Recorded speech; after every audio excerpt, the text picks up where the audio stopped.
In many ways, this is like coming home. 2 months ago, I had a city, and people mentioned Shanghai and wonderful. Florence was one I remember, and I had never thought about that. What is my favorite city? The single city in the world that's my favorite. And I was thinking as other people were talking very animatedly about their choices, and suddenly I realized it's Stockholm. Stockholm is literally my favorite city.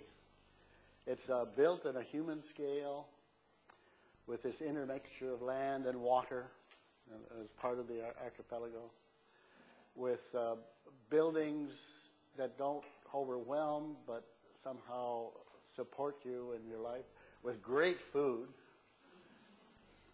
good wine, expensive as hell, but and great, great friends. So I'm delighted to be here in my second home to meet old friends and to acquaint myself to new ones, and to applaud you and Calais and the group for having originated and established this astonishing center of advanced research and policy called the Stockholm Resilience Center. It is even called the Resilience Center. And he didn't choose the name. Someone else did.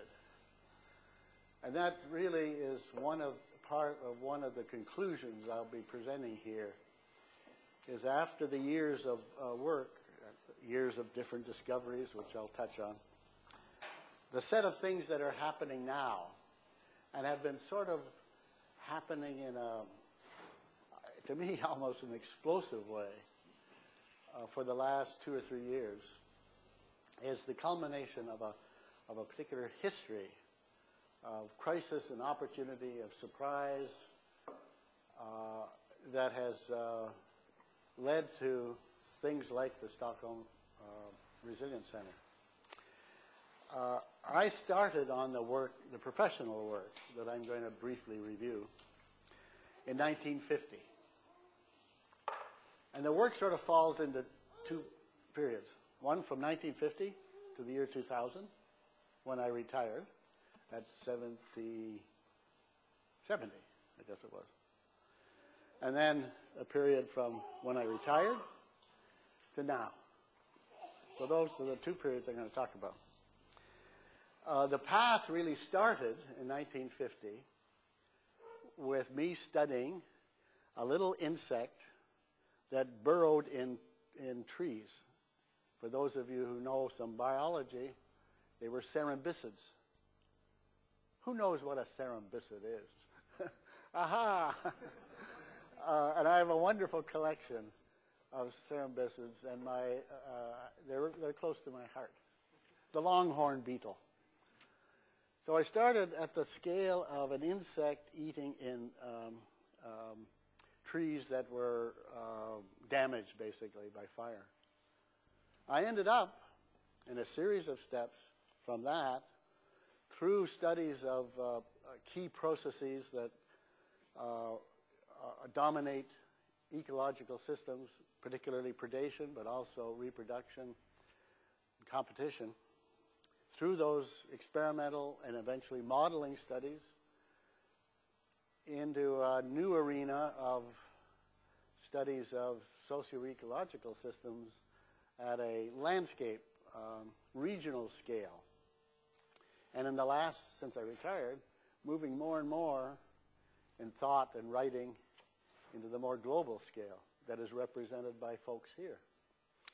So it was 50 years from what would seem very small to what was not so much big, though big is in it, but really multi-levels that incorporate the small, intermediate, and so on at various scales.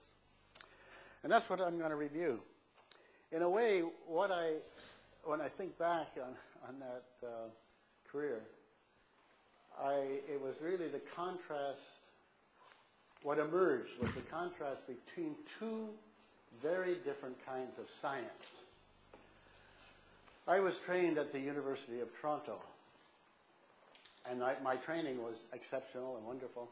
It was what I would call now traditional, high-scale, experimental science.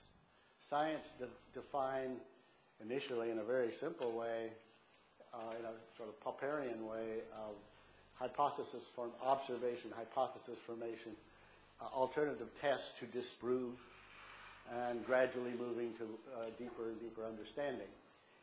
That is, in a crude way, in a simplistic way, the science that has, the kind of science that has dominated much of the scientific and technological developments in the world. It's the science behind the genetic manipulations and changes that are occurring. And it has this feature of dominantly reductionist, focused on particular hypotheses, sometimes, if it's richer, maybe a cluster of alternative hypotheses, and then experimental tests to invalidate. The kind of science that, and that's where I started. And the early part of my career was very much involved in doing just that with these studies of predation, where the goal was to go a little bit further than that, the tradition. It was to be precise, yes, to be realistic, yes, but also to be general, to search for the underlying structures that can generate a variety of different fundamental examples of a process. So for predation, for example, it ended up there were essentially 4 times 3 fundamental categories of response, each different, each having different consequences in population regulation. And it was that thrust towards generality added to precision and realism that led to that. But what emerged more and more, triggered by one event, and that event was a decision when I was at UBC, the University of British Columbia, to take a sabbatical. And I happened to be at a meeting with Howard Rafa. Now, Howard Rafa, some of you would know, is a world authority in decision theory. He is also an ebullient thinker and energizer and imaginative and novel.